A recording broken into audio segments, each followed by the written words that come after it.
قرآن کیا کہہ رہا ہے؟ اللہ نے اس کائنات کو بنایا ہے، کائنات کا ذرہ ذرہ بتا رہا ہے، یہ بنی نہیں ہے بلکہ بنائی گئی ہے۔ اللہ کہتے ہیں کائنات کا ذرہ ذرہ یہ بھی بتا رہا ہے کہ جس نے بنایا ہے بے مقصد نہیں بنایا۔ اللہ کہتے ہیں تم بتا دو کیوں بنایا؟ ہم کہتے ہیں ہمیں تو نہیں پتا کیوں بنایا۔ اللہ کہتے ہیں ظاہر ہے جس نے بنایا ہے وہی بتائے گا کہ کیوں بنایا، تو وہ بتاتا ہے لیبلوکم ایکم احسن عملا، تاکہ تمہیں پتہ چل جائے، اللہ جاننا چاہتا ہے تم میں اچھا عمل کون کرتا ہے۔ یہ باتیں قرآن کے علاوہ کسی کتاب میں لکھی بھی نہیں ہے۔ تو اللہ کا بندوں سے رابطہ جو ہے نا، کنیکشن، وہ قرآن کے علاوہ کسی اور کتاب کے ذریعے ہے ہی نہیں۔ باقی کتابیں پڑھو تو لگتا ہی نہیں کہ اللہ کا کلام ہے۔ یہ جو کتاب ہے نا قرآن، یہ اپیل کر رہی ہے نیچر کو، یہ بتا رہی ہے کہ بھئی یہ اللہ ہی ایسی باتیں کر سکتا ہے۔ میرے اللہ اچھے عمل کی ڈیفینیشن کیا ہے، برے عمل کی ڈیفینیشن کیا ہے، اللہ اچھے کو بھی ایکسپلین کرتا ہے۔ قرآن میں جو حلال حرام کے احکامات ہیں، شراب اچھی بری چیز ہے، سود بری چیز ہے، زنا بری چیز ہے، اور ماں باپ کی نافرمانی بری، وہ پوری ڈیٹیل ہے نا۔ کتوں کو وراثت دینا بری چیز ہے، یوصیکم اللہ فی اولادکم، تمہاری وراثت اولاد میں جائے گی، حکومت کے پاس نہیں جائے گی، بینکوں میں نہیں بند ہوگی، بینک ہڑپ نہیں کر سکتا، بچوں میں جائے گی، بیوی میں جائے گی، بیوی کو اتنا، تو پوری ڈیٹیل۔ پھر نماز روزے کے احکامات، یہ ایسا اللہ اور بندے کا کنیکشن ہے نا قرآن کے ذریعے، کہ یہ کنیکشن قرآن کے علاوہ کوئی اور کتاب کراتی نہیں ہے۔ تو قرآن کہہ رہا ہے کائنات کا ذرہ ذرہ جب غور کرو گے نا تو نتیجہ یہی نکلے گا کہ یہ کلام محمد صلی اللہ علیہ وسلم کا گڑا ہوا کلام نہیں ہے، یہ اس خدا کا کلام ہے جس نے اس کائنات کو بنایا۔ سمجھ میں آ رہی بات؟ فلا اقسم بما تبصرون وما لا تبصرون انه لقول رسول کریم وما هو بقول شاعر۔ میں اگلی آیت پہ چلتا ہوں تاکہ ایسا نہ ہو بچپن سے جو آیت چل رہی ہے بڑھاپا بھی اسی پہ جا کے ختم ہو۔ تو اگلی آیت پہ آ جاتا ہوں۔ اللہ تعالیٰ فرماتے ہیں، تھوڑی دیر ٹھہر جاؤ میرے بھائی، اللہ تعالیٰ نے یہ نہیں فرماتی، میں فرما رہا ہوں۔ اللہ تعالیٰ اذان، ابھی ٹھہر جاؤ، 5 منٹ لیٹ اذان ہوگی۔ اللہ تعالیٰ فرماتے ہیں وما هو بقول شاعر، یہ کسی شاعر کا کلام بھی نہیں۔ عرب کہتے تھے نا یار اس کلام میں اٹریکشن بہت ہے، ایک تو اس کے مضامین بڑے خوبصورت ہیں، پیارے ہیں، فطرت کو اپیل کرتے ہیں، تو اصل میں یہ مضامین اچھے نہیں ہیں۔ اس کا جو بات کرنے کا جو محمد صلی اللہ علیہ وسلم نے جو کلام پیش کیا نا، بعض دفعہ بات عجیب ہی غریب ہوتی ہے، لیکن اس کو پیش کیا اتنے خوبصورت انداز میں جاتا ہے کہ دل اس کی طرف مائل ہو جاتا ہے۔ تو یہ تو شاعر لوگ کرتے ہیں، تو یہ شاعر ہیں اصل میں، ایکچولی یہ کیا ہے؟ شاعر۔ تو ان کو کلام پڑھنا بڑی دسترہ سے، بات ایسے خاندانی انداز سے کرتے ہیں کہ معاذ اللہ غلط بھی ہوتی ہے تو دل اس کی طرف مائل، حالانکہ وہ غلط ہوتی نہیں ہے۔ تو قرآن نے اس کا جواب دیا وما هو بقول شاعر قلیلا ما تؤمنون، تم بہت کم ایمان لے کر آتے ہو، یعنی تم ایمان لانا چاہتے ہی نہیں ہو، ورنہ غور کرو تو نہ شاعروں کے حالات ایسے ہوتے ہیں، نہ شاعروں کا کلام ایسا ہوتا ہے۔ سورہ شعراء میں اللہ نے اس کو اور تفصیل سے بیان کیا۔ اللہ فرماتے ہیں وَالشُّعَرَاءُ يَتَّبِعُهُمُ الْغَاوُونَ، شاعروں کی علامت کیا ہے؟ تم سروے کرو گے نا تو شاعروں کو فالو کرنے والے لوگ بھی شاعروں جیسے ہی عجیب و غریب ہوتے ہیں، وہ اتنے میچور نہیں ہوتے، ان کی زبان سے نکلنے والے کلام میں اتنی صداقت نہیں ہوتی۔ أَلَمْ تَرَ أَنَّهُمْ فِي كُلِّ وَادٍ يَهِيمُونَ وَيَقُولُونَ مَا لَا يَفْعَلُونَ، شاعروں کے جو دعوے ہوتے ہیں اس پر ان کا اپنا عمل نہیں ہوتا۔ شاعری تو ایک تخیلاتی دنیا ہے نا، رائی کا پہاڑ بنا دیا۔ تو محمد صلی اللہ علیہ وسلم نے آج تک کوئی ایسا کلام کیا جس پر خود عمل نہ کیا ہو، یا رائی کا پہاڑ بنا کے پیش کر دیا ہو؟ شاعر کیسی لمبی لمبی پھینک رہا ہوتا ہے، اپنی محبوبہ کی زلفوں کی تعریف کرے گا، آدمی کہے گا محبوبہ چھوڑ زلفیں لے جا بھائی تو گھر۔ یہ ہوتا ہے کہ نہیں ہوتا؟ خالی زلفیں ہی لے جاؤ بھائی تو، کیا کچھ تعریف نہیں ہوتی نا شاعروں کے کلام میں۔ مبالغہ، جب تک مبالغہ آرائی نہیں ہوتی شعر نہیں بنتا۔ یہ تو شاعری کا ایک وصف ہے۔ تو اللہ کہتے ہیں ان کے کلام میں تمہیں کون سا مبالغہ نظر آ رہا ہے؟ جو ان کی جو باتیں ہیں کہ ماں باپ کے ساتھ اچھا سلوک کرو، ان کے سامنے اف نہ کرو، وَبِالْوَالِدَيْنِ إِحْسَانًا وَبِذِي الْقُرْبَى وَالْيَتَامَى وَالْمَسَاكِينِ، اور سود کے احکام ہیں، اس میں وراثت کے احکام ہیں، نکاح طلاق کے احکام ہیں، حج کے احکام ہیں، نماز کے اوقات بیان کیے گئے ہیں۔ شاعروں کے کوئی اس طرح کا کبھی دیکھا آپ نے شاعروں کا کلام؟ تو شاعر تو مبالغہ آرائی کر رہے ہوتے ہیں۔ تو آگے اللہ نے فرمایا کہ وما هو بقول شاعر قلیلا ما تؤمنون ولا بقول کاہن، یہ کاہن کا کلام بھی نہیں ہے۔ کاہن نہ ایسی باتیں کرتے تھے جو لوگوں کے مینٹل لیول سے اوپر کی، لوگ کہتے ہیں بھائی بہت پہنچے ہوئے لوگ ہیں بھائی، اف، تو لوگ ان کی طرف مائل ہوتے تھے۔ تو یہ کہتے تھے محمد صلی اللہ علیہ وسلم بھی کاہن ہے۔ تو اللہ نے اس بات کو بھی واضح کیا کہ تم غور و فکر نہیں کرتے، نصیحت حاصل نہیں کرتے. اگر نصیحت حاصل کرو تو تمہیں پتا چل جائے کہ محمد صلی اللہ علیہ وسلم کاہن اور جادوگر ٹائپ کی چیزیں ہوتی ہیں نا، پھینکنے والے لمبی لمبی. کاہنوں کے کپڑے گندے میلے اور دعوے سندل محبوب آپ کے قدموں میں، یہ پڑھو گے یوں ہو جائے گا، یہ کرو گے یوں ہو جائے گا، پھینک رہا ہوتا ہے لمبی لمبی بیٹھ کے، اور اس کی باتیں لوگوں کی سمجھ میں آئی نہیں رہی ہوتی. یہی اس کا کمال ہوتا ہے یار. حضرت اتنے پہنچے ہوئے ہیں، پتہ نہیں کیا فرما رہے ہیں. آپ روحانی عاملوں کے ذرا یوٹیوب پہ ویڈیوز دیکھیں نا، دیکھیں نہیں ان کی ویوز بڑھتے ہیں اس سے، لیکن اگر کبھی نظر پڑ جائے نا تو آپ کی سمجھ میں کچھ بھی نہیں آ رہا ہوگا بولنا کیا چاہ رہا ہے. لیکن اسی کو لوگ سمجھتے ہیں بھائی یہ علوم ہے. علوم ایک ہوتا ہے علم، ایک ہوتے ہیں علوم. اوپر بہت پہنچے ہوئے ہیں یار، یہ باتیں ہماری مینٹل لیول سے اوپر کی. تو اللہ نے فرمایا کہ محمد صلی اللہ علیہ وسلم کی تعلیمات، الحمدللہ رب العالمین، یہ کلام ہے نا، تمام تعریفیں اس اللہ کے لیے جو تمام جہانوں کا پالنے والا، الرحمن بڑا مہربان، الرحیم نہایت رحم کرنے والا، مالک یوم الدین روز جزا کا مالک. یہ کون سا ایسا کلام ہے؟ موسیٰ علیہ السلام کا واقعہ، یوسف علیہ السلام کا واقعہ، قوم عاد کا. کوئی کاہن آج تک ایسا خوبصورت کلام نہیں لے کر آئے. کسی جادوگر کو لاؤ، تھوڑی دیر میں تمہیں باولا نہ ہو جاؤ نا اس کی باتیں سن سن کے، اتنے جنات جلا دیے. یہ کاہنوں کی یہ باتیں ہوتی ہیں. ایک آیا ہمارے جامعۃ الرشید کے استاد سے، شکر ہے نکل گئے وہاں سے، وہ بھی پھینکنے جیسے عاملوں کے پاس بیٹھے تو لمبی لمبی پھینکنا شروع کر دی. ایک دن میرے ساتھ کھانے پہ بیٹھے، مجھے کہنے لگے ان پہ بھی جنات تھے، میں نے وہ ہٹا دیے. میں نے کہا ان سے تو احترام میں نہیں بول سکا، بولنا چاہ رہا تھا تیرے باپ میں بھی طاقت ہے نا، تو 2-4 دن ابھی لا کے دکھا دے تو خالی یہاں پہ فضول جنات بگائے تو نے. پھر ایک دن کہنے لگا میں نے 10 لاکھ جنات جلائے ہیں. میں نے کہا ہمارے یہاں گیس نہیں آ رہی ہے، چولہا جل نہیں رہا ہے، ایک ماچس کی تیلی جلانا مشکل ہو رہا ہے، اور اس نے 10 لاکھ اتنا پھینکوں تو ڈاروین بھی نہیں تھا بھائی. اور لوگ متاثر ہوتے ہیں جن جلا رہے ہیں بھائی، جن جلا رہے ہیں بھائی، یہ پھینکوں ہیں، ان تلوں میں تیل نہیں ہے، ان کو آپ لفٹ نہ کراؤ بھوک سے مر جائیے. حقیقت ہے، یہ تو ہمارے اور آپ کے عقیدت میں پیسے مل رہے ہوتے ہیں ان کو، ورنہ تو مر جائیے. اور اس میں بار بار کہتا ہوں دیوبندی بریلوی کا فرق نہیں کیا کرو کہ وہ تبلیغی ہیں تو وہ دیوبندی ہے، سب ایک جیسے ہوتے ہیں، یہ ایک ہی جیسے ہوتے ہیں. یہ کوئی علم ہی نہیں ہے، علوم کہاں سے ہو گئے. تو اب کیا ہے کہ قرآن نے کیا کہا، ولا بقول کاہن، بھائی کاہنوں کی باتیں ایسی نہیں ہوتی. قلیلا ما تذکرون تنزیل من رب العالمین. اللہ پھر ہے کیا یہ؟ اللہ کہتے ہیں جو تمام جہانوں کا پالنے والا خدا ہے نا، اس کی طرف سے یہ نازل کردہ کلام ہے. مان لو کیوں اتنے ڈھیٹ بنے ہو، یہ اللہ کہہ رہے ہیں کتنے ڈھیٹ کیوں بنے ہو، کہ کوئی کہہ رہا ہے یہ شاعر ہے، کوئی کہہ رہا ہے انہوں نے خود گڑھا ہے، کہہ رہے ہیں یہ ہو نہیں سکتا. تو اللہ کہہ رہے ہیں یہ کیوں نہیں ہو سکتا؟ اللہ اپنے بندوں میں سے کسی کو سلیکٹ کر کے اپنا کلام نازل کر دے، اس میں کیا خرابی ہے؟ تنزیل من رب العالمین. آگے ولو تقول علینا بعض الاقاویل لاخذنا منہ بالیمین ثم لقطعنا منہ الوتین.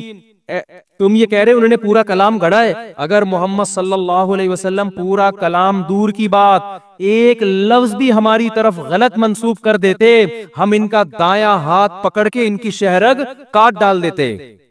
ایسی سزا ملتی ان کو، چھوڑتے نہیں ہم. کیوں؟ سوال پیدا ہوتا ہے کہ ایسے تو بہت سارے جھوٹے نبی آئے ہیں جنہوں نے اللہ پہ بہتان باندھا، ان کی تو اللہ نے شہرگ نہیں کاٹی. اس کو ایک مثال سے سمجھیں. دیکھیں جس شخصیت سے کنفیوژن پیدا ہونے کا خطرہ ہوتا ہے نا، جیسے امریکہ کا کوئی سفیر آیا یہاں پہ، جہاز میں آیا، اس کے پاس کارڈ ہے، اس کے 3 پیس سوٹ پہنا ہوا ہے، بالکل سفیروں جیسی شکل لگ رہی ہے اس کی، اور سارے ڈاکومنٹس کمپلیٹ ہیں، آپ اس کا پیغام سن رہے ہیں. حالانکہ وہ سفیر نہیں ہے، وہ جعلی ہے سب کچھ، اور وہ امریکہ کا میسج دے رہا ہے. امریکہ کو پتا چل گیا تو فوراً امریکہ برات کا اعلان کرے گا کہ نہیں کرے گا؟ فوراً اس کو اریسٹ کرے گا کہ نہیں کرے گا؟ کیونکہ اس سے غلط فہمی ہو رہی ہے نا بھائی، اس کے پاسپورٹ بھی جعلی بنوائے ہوئے، اس نے لوگوں کو دھوکا ہو رہا ہے. تو گورنمنٹ آف پاکستان کہے گی بھائی ہم تو آپ کا سفیر سمجھ کے اس کو ہم عزت دے رہے ہیں اور اس کی بات کو ہم سیریس لے رہے ہیں، تو اگر نہیں تھا تو آپ اعلان کرو نا. تو فوراً امریکہ اعلان کرے گا بھائی میرا کوئی سفیر وفیر نہیں ہے، یہ ایسی جعلی پاسپورٹ بنا کے آیا ہوا ہے، ایسی گندے نالے سے اٹھ کے آئے گی، کوئی اس سے میرا تعلق نہیں ہے، اور اس کو طبیعت سے سزا بھی ملے گی. لیکن اگر کوئی بھنگی اڑے آئے، دھوتی پہنی ہوئی ہے، بنیان پہنا ہوا ہے، جھاڑو ہاتھ میں، اسلام آباد جا رہا ہے، بولے میں امریکہ کا سفیر ہوں، میں کیا ہوں؟ امریکہ کا سفیر ہوں. حکومت پاکستان نہ تو اس کو لفٹ کرائے گی اور نہ امریکہ اس کی برات کا اعلان کرے گی. کیوں؟ گیٹ اپ سے لگی نہیں رہا کہ یہ کوئی سفیر ہے، ایویں کوئی پرینک کر رہا ہوگا، کوئی ڈرامہ کر رہا ہوگا. ہمیشہ اس کی نفی کی جاتی ہے جس کے گیٹ اپ سے، جس کے اسٹائل سے دھوکا ہونے کا خطرہ ہو۔ محمد صلی اللہ، ہر پیغمبر کا اپنا ایک گیٹ اپ ہوتا ہے، وہ 3 پیس سوٹ اور ٹائی سے نہیں۔ پیغمبروں کی سیرت بے داغ، زندگی بھر کبھی انہوں نے جھوٹ نہیں بولا ہوتا، ان کی تعلیمات اٹریکٹ کر رہی ہوتی ہیں، نیچر کو اپیل کر رہی ہوتی ہیں۔ تو ایسی شخصیت جب اللہ پہ یہ کہنا کہ مجھ پر وحی نازل ہوتی ہے، ایسی شخصیت، تو کنفیوژن پیدا ہونے کا خطرہ ہے کہ ایسا تو نہیں کہ ہو رہی ہے کہ نہیں ہو رہی ہے۔ تو اس میں اگر کوئی ایسی شخصیت اگر اللہ پہ جھوٹ باندھے تاکہ لوگ کنفیوز ہونا شروع ہو جائیں، پھر اللہ کے ذمے اللہ اس کو عبرت کا نشان بنائے۔ قادیانی استدلال کرتے ہیں کہ مرزا غلام احمد قادیانی بھی دعویٰ کیا تھا تو وہ تو مرا نہیں۔ ہم کہتے ہیں نہ تو اس کا پیغمبروں والا گیٹ اپ تھا، اور دوسری بات یہ کہ جب اللہ نے اپنے پیغمبر کی زبان سے کہلوا دیا کہ میں خاتم النبیین ہوں، میرے بعد نبی نہیں ہے، تو اب اللہ ویسی کسی کا ذمہ دار نہیں ہے، چاہے بظاہر گیٹ اپ پیغمبروں والا ہی کیوں نہ ہو، کیونکہ اب کنفیوژن پیدا ہو رہی ہے تو تمہاری اپنی پیدا کرتا کنفیوژن ہے نا، نہیں یاری بات۔ یہ تو تمہیں اگر لگ رہا ہے کہ یہ پیغمبر ہے تو تمہارا اپنا دماغ کا فطور ہے۔ جب اللہ نے قرآن میں بھی کہہ دیا کہ خاتم النبیین ہے، آخری نبی ہیں، اور نبی اعلان کر دیا، پوری امت کا اجماع بھی ہو گیا، اب اگر کوئی بھی آگے دعویٰ کرتا ہے تو اللہ کے ذمے نہیں ہے کہ اس کی برات کا اعلان کرے، کیونکہ اللہ کہتا ہے اب یہ اس کو نبی ماننا یہ تمہارا فالٹ ہے، یہ میرا قصور نہیں ہے کہ میں اس کو سزا نہیں دے رہا۔ تو مرزا غلام احمد کا تو گیٹ اپ بھی پیغمبروں والا نہیں تھا، اس کی کتابوں سے ثابت ہوتا ہے کہ وہ شریف انسان ہی نہیں تھا، پیغمبر تو بہت دور کی بات ہے۔ کبھی جتنے ختم نبوت کے علماء ہیں نا، کبھی بھی وہ کہتے ہیں ہمیشہ قادیانیوں سے مناظرہ مرزا غلام احمد کی شرافت پہ کیا کرو، نبوت اگلی چیز ہے، وہ شرافت ثابت نہیں کر سکتے کہ شریف آدمی تھا وہ، تو یہ جب نہیں ہو سکتا تو نبوت تو اگلی چیز ہے۔ تو اور قادیانی زہر کا پیالہ پی لیں گے، مرزا غلام احمد کی شخصیت پہ کبھی آپ سے بحث نہیں کریں گے۔ یہ اصول یاد رکھیں، آپ کہیں کہ ہم یہ ثابت کریں گے کہ وہ شریف انسان نہیں تھا، تم نے ثابت کرنے کے شریف انسان تھا، تو جب وہ گیٹ اپ ہی شریف انسان ہی نہیں ہے، اس کی کتابوں سے ثابت ہو رہا ہے، تو جب گیٹ اپ ہی نہیں ہے تو جو مرضی بولتا رہے، ایسے جیسے کوئی بنگی اٹھ کے بولے میں امریکہ کا سفیر ہوں، امریکہ کا جہاں میں کیوں اعلان کروں کہ یہ میرا نہیں ہے، اس کو پروٹوکول دینے والی بات ہو گئی نا پھر۔ تو قرآن کہہ رہے ہیں محمد صلی اللہ علیہ وسلم کا ایسا گیٹ اپ ہے اور ایسی خوبصورت اور خوبصورت شخصیت ہے، اگر یہ پورا قرآن تو دور کی بات ایک لفظ ہماری طرف غلط منسوب کر دے تو ہم ان کو چھوڑیں گے نہیں، کیونکہ لوگ کنفیوز ہوں گے، یہ ہمیں سمجھانے کے لیے، حالانکہ نبی سے اس کا امکان تھا نہیں۔ لَأَخَذْنَا مِنْهُ بِالْيَمِينِ ثُمَّ لَقَطَعْنَا مِنْهُ الْوَتِينَ وَمَا مِنْكُمْ مِنْ أَحَدٍ عَنْهُ حَاجِزِينَ، پھر کوئی بھی اس عمل سے ہمیں نہیں روکے۔ اورنگی ٹاؤن پہلی صف میں موجود ہے، قرآن الماری میں موجود ہے، پھر بھی موبائل پر قرآن پڑھ رہے ہیں، کیا یہ ٹھیک ہے؟ جائز ہے، موبائل پہ بھی پڑھ سکتے ہیں، زبانی جب پڑھ سکتے ہیں، قرآن سامنے رکھا ہوئے لیکن آپ زبانی پڑھ رہے ہو تو موبائل پہ کیوں نہیں پڑھ سکتے؟ لیکن ثواب زیادہ مصحف میں پڑھیں، اس کی الگ برکت ہوتی ہے، جتنا پروٹوکول دیں گے قرآن کو اتنی برکتیں زیادہ ہوں گی۔ لیٹ کے تلاوت بھی جائز ہے نا، لیکن بیٹھ کے کریں گے تو زیادہ ثواب ملے گا۔ بغیر وضو کے بھی جائز ہے، وضو کر کے کریں گے تو اور زیادہ عزت دے رہے ہیں۔ تو بغیر مصحف کے زبانی بھی پڑھ سکتے ہیں، لیکن قرآن سامنے رکھیں گے تو اور زیادہ اس کی اہمیت ہوگی اور آپ کے دل میں بھی اس کی عزت بیٹھے گی۔ دیکھو دین میں نا اپنے مزاج کو مت داخل کیا کرو، بعض دفعہ انسان کے اوپر کوئی اس کا اپنا دل چاہ رہا ہوتا ہے کہ ایسا ہونا چاہیے، یہ دیکھو شریعت میں کیا ہے۔ تو جب موبائل میں قرآن پڑھنا جائز ہے تو جائز ہے نا، اس میں کیا ہے؟ ہاں بہتر ہے پڑھ لو۔ تو بعض لوگ یہ ہوتا ہے موبائل قرآن سامنے رکھا ہے موبائل میں پڑھ رہا ہے، تو کیا ہو گیا اس میں؟ بہت ساری چیزیں ہم دن میں نا لوگوں سے واسطہ پڑتا ہے ہمارا، تو وہ بری چیز نہیں ہوتی، لیکن آپ کا ایک خاص معیار بن چکا ہوتا ہے تو آپ کو بری لگ رہی ہوتی ہے وہ۔ میں بتایا تھا نا اعتکاف میں لوگ بعض دفعہ پوری رات پڑے سوتے رہتے ہیں، تہجد نہیں پڑھتے، تو ہماری انتظامیہ کے بعض لوگوں نے کہا یہ اعتکاف میں آئے ہوئے ہیں تہجد نہیں پڑھ رہے، تو میں نے کہا نہیں پڑھ رہے تو کیا ہے، تو پڑھے رہنے تو فجر تو پڑھ رہے ہیں نا، پڑھ لیں اچھی بات ہے، ان کو سمجھاؤ، لیکن نہیں پڑھنے سے آپ کو تکلیف کیوں ہو رہی ہے؟ ٹھیک ہے نا، یہ تکلیف ہونا غلط ہے، اس کا مطلب آپ شریعت سے بھی ایک ہاتھ آگے جانے کی کوشش کر رہے ہو، شریعت سے آگے مت نکلو بھائی، اعتدال پہ رہنا چاہیے، اعتدال پہ، افراط و تفریط کا شکار نہیں ہونا چاہیے۔ شریعت کا حکم ہے کہ کھانا سامنے آ جائے نا، بھوک لگ رہی ہے اور کھانا ہی سامنے آ گیا تو آپ جماعت چھوڑ سکتے ہیں، کھانا کھا لیں آپ، اس کا معمول بنانا جائز نہیں ہے۔ لیکن اگر کبھی ایسا ہو گیا کہ بھوک بھی لگ رہی ہے اور کھانا اتفاق سے اسی ٹائم پہ آ گیا سامنے، اب وہ چھوڑ کے جائیں گے، کھانا بھی خراب ہو جاتا ہے، ٹھنڈا ہوتا ہے، بعد میں دوبارہ گرم کرنا پڑتا ہے، بعض دفعہ یہ ہوتا ہے دل بھی نہیں لگتا نماز میں کہ یار ادھر کھانے کی طرف توجہ رہتی ہے۔ تو نبی صلی اللہ علیہ وسلم کی صحیح حدیث ہے اذا وضع الطعام اذا وضع العشاء فابدؤوا بالعشاء، یہ جب رات کا کھانا رکھ دیا جائے تو کھانا پہلے کھا لو۔ نارملی اس کا معمول نہیں بنانا چاہیے، کبھی اتفاق سے ہو گیا تو پھر بھی کوئی لوگوں کو تکلیف ہو رہی ہے، نہیں جی ہماری جماعت ہماری جماعت، تو یہ اس کا مطلب ہے آپ شریعت سے 2 ہاتھ آگے جا رہے ہو۔ مجھے یاد ہے ہماری کسی نے دعوت کی، بہت پرانا واقعہ، 20 سال تو ہو گئے ہوں گے اس کو، بلکہ اس سے بھی زیادہ۔ تو جب دعوت کی نا، میں مدرسے میں نیا نیا فارغ ہوا تھا پڑھ کے، تو ہم سب بیٹھے ہوئے ہیں، اور بھی کچھ علماء کو بلایا، کچھ دوستوں کو بلایا، بریانی تیار ہو رہی ہے نا، ہم بیٹھے ہوئے ہیں، ان کا پتہ نہیں عقیقہ تھا ولیمہ تھا کہ اب تو کھا کے یاد نہیں رہتا کیوں بلایا تھا، کس سلسلے میں، کھانا یاد رہ کے جایا جاتا ہے۔ اب ہم جب بیٹھے ہوئے ہیں تو اتفاق سے کھانا پکنے میں گھر کی خواتین کھانا پکا رہی تھی، دیر ہو گئی۔ اب جب گرم گرم کھانا لا کے، سالن بھی تھا اس میں، بریانی بھی تھی، دسترخوان پہ رکھا ہے، ادھر ایک دم اذان۔ اب مجھے پتا ہے کہ یار ایسے موقع پہ آپ کھانا چھوڑ کے چلے جاؤ نا، گھر کی خواتین کو بہت تکلیف ہوتی ہے، کیونکہ مسجد بھی تھوڑا سا دور تھی، کم از کم 10 منٹ تو لگتے پہنچنے میں، پھر وہاں فرض پڑھتے، پھر 2 سنت مؤکدہ پڑھ کے واپس آتے، 10 منٹ اور، تو کم از کم آدھا گھنٹہ تو گیا۔ آدھے گھنٹے کے بعد کھانے میں یہ ذائقہ نہیں رہتا، اور جن کو بھوک لگ رہی ہوتی ہے وہ بھی انتظار میں بیٹھے میں، ان کو بھی تکلیف ہوتی ہے، تو گھر کی خواتین کی بھی محنت ضائع ہوتی ہے۔ اب وہ بیچاریوں سے دیر ہو گئی نا، ان کا جان کی نیت تو نہیں تھی۔ میں نے مسئلہ بھی سنا ہوا تھا، مجھے پتا تھا کہ شریعت کا حکم ہے کہ جب ایسے اتفاق ہو جائے تو پھر کھانا کھا لو آرام سے، پھر جماعت کو مؤخر، جماعت کی بڑی حیثیت ہے اسلام میں، لیکن جہاں اللہ نے گنجائشیں دی ہیں تو وہ تو پھر اللہ کو سے آگے نہ نکلو نا۔ اب میں نے وہاں کہہ دیا، میں نے کہا نہیں اب کھانا کھائیں گے آرام سے۔ اچھا اس میں بھی بعض لوگ یہ کر رہے ہوتے ہیں، جماعت نکل رہی ہے جلدی لکھاؤ جلدی لکھاؤ، یہ غلط ہے، پھر یہ بھی غلط ہے۔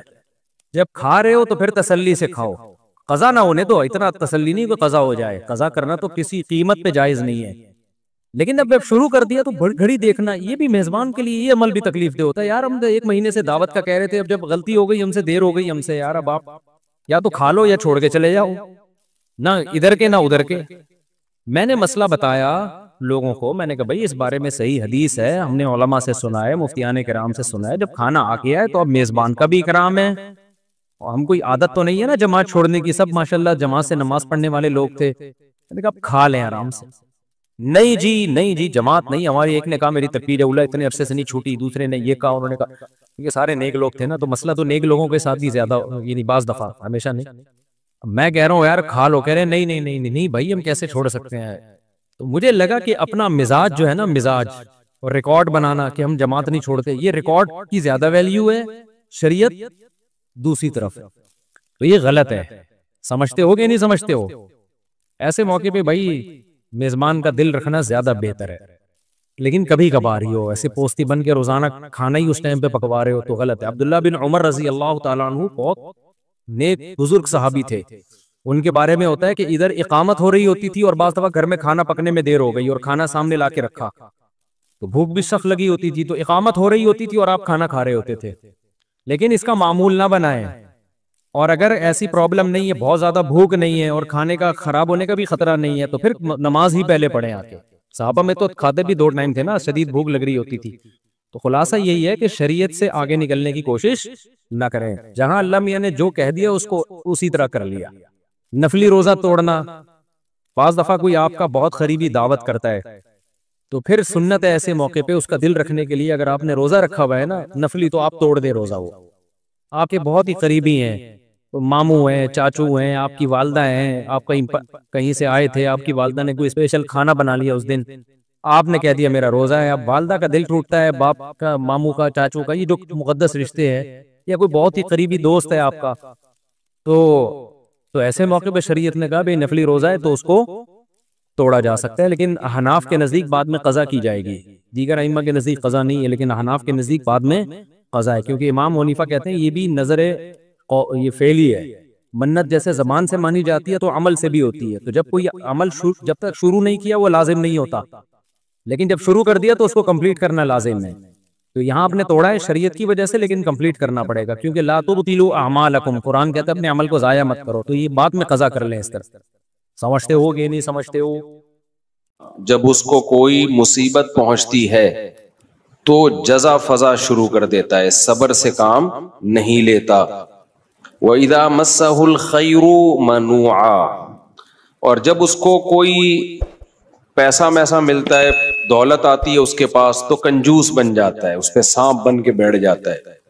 کئی ہفتوں سے اسی آیت پر درس چل رہا ہے کہ جلد بازی کا مطلب کیا ہے. جلد بازی کا مطلب یہ ہے، اس پر میں نے کئی دفعہ بیان کیا نا پورا، کہ ہمارے سارے فیصلے اکثر جلد بازی میں ہوتے ہیں. نبی صلی اللہ علیہ وسلم کو دو صفات بہت پسند تھیں، الحلم برداشت اور سوچ سمجھ کے فیصلے کرنا. طلاقیں جلد بازی میں ہوتی ہیں، مار دھاڑ جلد بازی میں، بہت سارے کام ہمارے جلد بازی میں ہو. کسی کے بارے میں رائے جلدی قائم کر لیتے ہیں، کسی کو اچھا کہنے میں بہت جلدی کرتے ہیں، کسی کو برا کہنے میں بھی بہت جلدی کرتے ہیں. تو اسی طرح جو شخص بھی جس کی دل میں کوئی خواہش پیدا ہوئی، اس خواہش کو فوراً پوری کرنے کی کوشش کرنا، یہ بھی کیا ہے؟ جلد بازی. آپ سوچ تو لو بھائی، یہ خواہش پوری کرنے سے آپ کو فائدہ ہوگا، نقصان ہوگا، کہیں لت تو نہیں پڑ جائے گی آپ کو، نشہ ہے، دل چاہتا ہے، لوگ کر لیتے ہیں بھائی، اس سے تو آپ تباہ و برباد ہوتے چلے جاؤ گے. تو جو خواہشات کا غلام ہوتا ہے وہ جلد باز ہوتا ہے، اور جو مستقبل سامنے رکھ کے زندگی گزارتے ہیں ان کی طبیعت میں جلد بازی نہیں ہوتی، ہمیشہ وہ کامیاب ہوتے ہیں. تو یہاں بھی اللہ نے کیا فرمایا کہ جلد بازی کی ایک مثال اللہ نے بیان کی ہے. وہ مثال یہ ہے، اذا مسہ الشر جزوعا، جب کوئی مصیبت پہنچتی ہے نا، ہونا یہ چاہیے مصیبت میں انسان کا دل کرتا ہے ہلڑ بازی کا، ہاں ہو چیخو پکار، ادھر ادھر، ڈپریشن ہوتی ہے اس کو. تو جو دل کر رہا ہے وہ آپ کرنا شروع کر دو، اس پہ کنٹرول نہ کرو کہ بھئی اس کا کوئی فائدہ ہوگا یا نہیں ہوگا. ایسا تو نہیں کہ میرے اس ری ایکشن سے فائدے کے بجائے الٹا اور زیادہ نقصان ہو جائے. تو اللہ کہتے ہیں جلد باز آدمی کیا کرتا ہے، وہ یہ نہیں دیکھتا، وہ بس اپنی خواہش کو پوری کرنے میں لگا ہوتا ہے. غم پہنچا ہے تو اس غم کو ہلکا کرنے کے لیے جو مرضی اسے کرنا پڑے وہ کر گزرتا ہے. اس کی مثال ایسے ہے نا، آپ نے دیکھا ہوگا ایک کہیں کوئی واقعہ ہو جائے نا، کوئی دھماکہ ہو جائے، تو جو انویسٹیگیشن کے لیے لوگ وہاں جاتے ہیں وہ کہتے ہیں ہمیں سب سے بڑی مصیبت پتہ ہے کیا ہوتی ہے؟ وہاں عوام جو احتجاج شروع کر دیتی ہے، اس سے کیا ہوتا ہے کہ وہاں جن لوگوں نے کچھ کاروائیاں کی ہے نا ان کے ثبوت مٹ جاتے ہیں. ہونا یہ چاہیے، پوری دنیا میں ہم نے ایک اصول دیکھا ہے، جہاں کوئی ایکسیڈنٹ ہو، کوئی واقعہ ہو نا، فوراً وہ روک دیتے ہیں پورا.